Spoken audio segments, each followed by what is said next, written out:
Estamos hablando de Lugo, Orense, Zamora y Asturias como las zonas más deprimidas. El León de ZP es, según el ranking más o menos que yo he hecho, pero esas provincias, León, Palencia, Soria, que yo he hecho, no lo he hecho, simplemente he mirado los datos del Instituto Nacional de Estadística, Ávila, casi toda Castilla y León, Cuenca, y luego también hay otra España que lo que se está despoblando por ejemplo, de musulmanes, ¿no? ¿Qué sería? Cataluña sobre todo.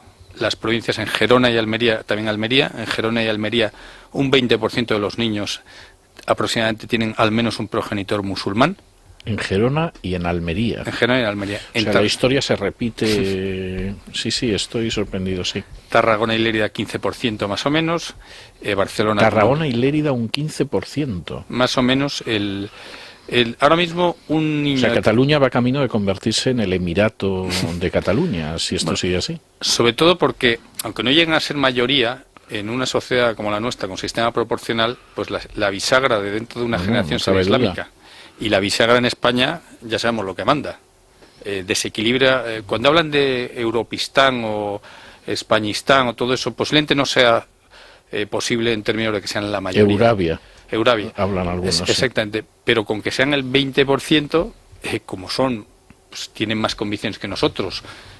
Nosotros estamos pues asustados, no tenemos ni media bofetada, y ellos pues tienen sobre todo líderes mucho más, estoy intentando decirlo de forma suave, supongo que se entiende. Yo creo que se le entiende de todas formas. Pues tienen desde luego, pero bueno, no es su culpa, yo no les critico nada en ese sentido, ellos hacen lo que deben, tienen convicciones, tienen hijos, se les deja venir aquí, lógicamente se vienen aquí a ganarse la vida, como es lógico, ¿no?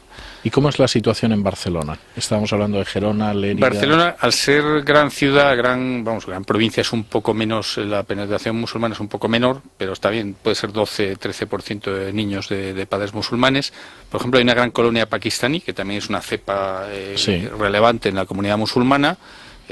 Según las cifras del padrón municipal, si en la provincia de Barcelona hay unos 30.000 pakistaníes, hablo de cifras aproximadas, en Madrid a lo mejor hay 2.000. O sea, realmente son las... La diferencia es muy notable. ¿Qué sucede con otras extracciones étnicas? Estoy pensando muy concretamente en hispanoamericanos y en gente que viene del este de Europa. Bueno, el grupo más importante en España son los hispanoamericanos, son aproximadamente 3 de cada 8 inmigrantes. En Madrid, por ejemplo, aproximadamente el 10% de la población de 20 a 60 años es hispanoamericana ya, que no está mal. No, 10% es medio millón de personas como mínimo. Es que en todas estas cifras hay que tener en cuenta que no hay prácticamente ninguno mayor de 65 años de inmigrantes, solamente los que vienen de la Europa rica, que van pues a provincias, a Canarias, a Alicante, a Baleares, etcétera. Pero el inmigrante, digamos, necesitado, pues lógicamente viene de países más pobres. Y luego hay, pues, ciertamente muchos rumanos, búlgaros, etcétera. Pero en general ese tipo de comunidades se integran mejor, y las otras, pues, cuando tienen masa crítica, lógicamente, pues tienden a ser más fuertes, como dirían, ser más asertivas. Y entrañan unos riesgos peculiares. En Cataluña, por ejemplo, en el año 2011, en 3 de las 4 provincias catalanas, el primer bebé que nació era hijo de padres magrebíes. Y de hecho, oficialmente al menos, el primer bebé nacido en España era una niña que nació en Barcelona, hija de padres magrebíes.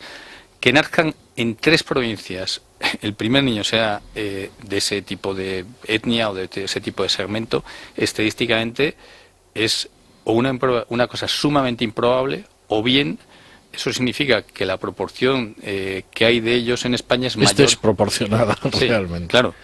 ¿Por qué en Cataluña? Porque es un territorio fronterizo con Francia y permite, por ejemplo, la llegada también no solo de la gente que viene del sur, sino de la gente que viene a través de Francia, como es, por ejemplo, los argelinos. Podría ser, pero no se dan como en Huesca y en el País Vasco, no se dan esas proporciones. En ese sentido, pues no se reforzaría tanto esa tesis. Y la tesis de que no han querido... De momento no utilizamos la tesis del castigo divino sobre los nacionalistas. Exacto. O sea, esa, además creo que científicamente es muy difícil de tabular. Pero efectivamente, ¿por qué en Cataluña y no en las Vascongadas o en Huesca? Las Vascongadas, vamos a ver, las regiones más estancadas de España y las Vascongadas, aunque en renta per cápita están bastante bien, en parte gracias al cupo y en parte gracias a que, siendo una región muy envejecida, el resto de los españoles les transferimos mucha renta en seguridad social, atrae menos inmigrantes. En las comunidades, hoy día, pujanza e inmigración van de la mano. Entonces, Cataluña, pese a todo, ha sido una de las regiones más pujantes de España.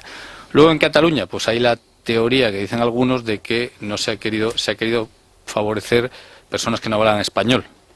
Porque así aprendían catalán. Claro. El sudamericano, el panamericano, pues lógicamente no tenía la misma presión para aprender catalán que alguien que no fuese hispanoparlante, ¿no?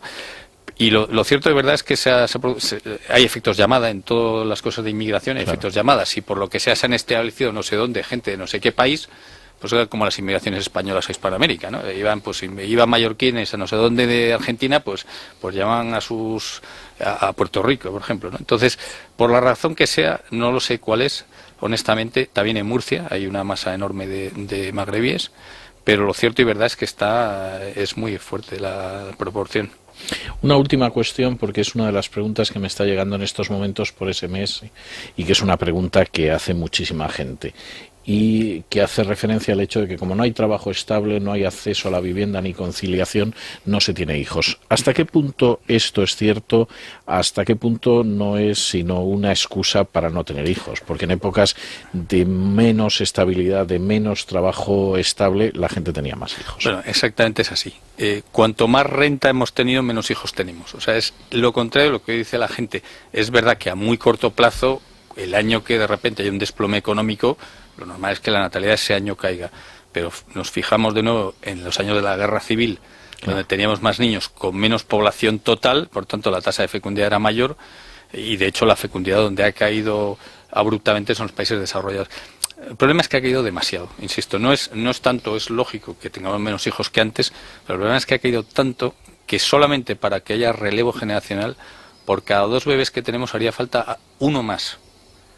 Un 50% más de niños, pero en regiones como Asturias, por cada bebé que nace hace falta otro más solamente para que la población no mengüe, que son proporciones que asustan. Yo recuerdo un norteamericano que había emigrado con otras personas a El Salvador y se dedicaba a la agricultura, y hablando del crecimiento demográfico en España en los años 90, cuando yo le comenté los datos, soltó una carcajada y dijo, pero ni siquiera va a haber relevo generacional. O sea, estaba como diciendo, ustedes se han vuelto locos, pero en fin.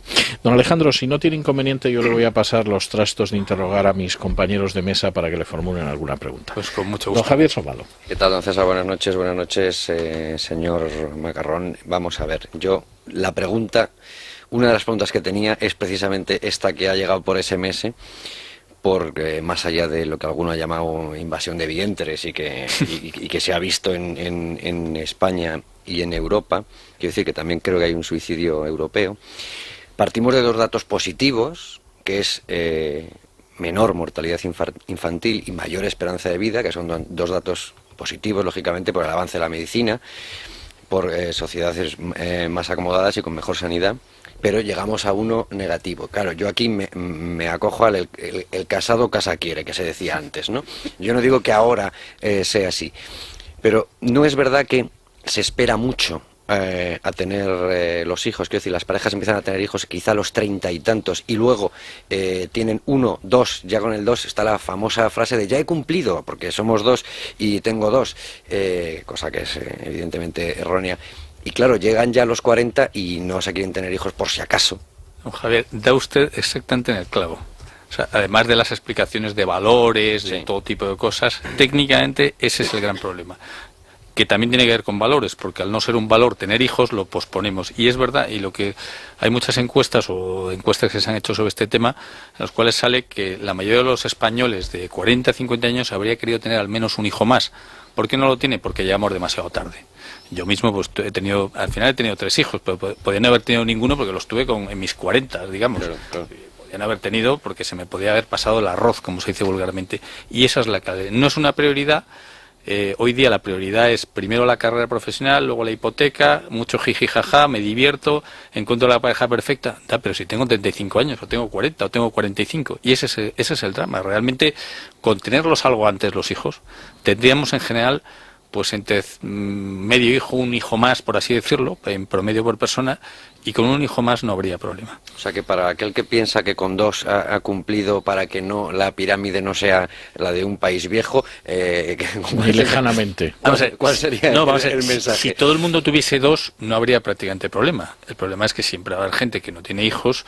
Digamos que entre 2 y 3 en una sociedad moderna es correcto, que es decir, que a efectos de que haya una estabilidad poblacional.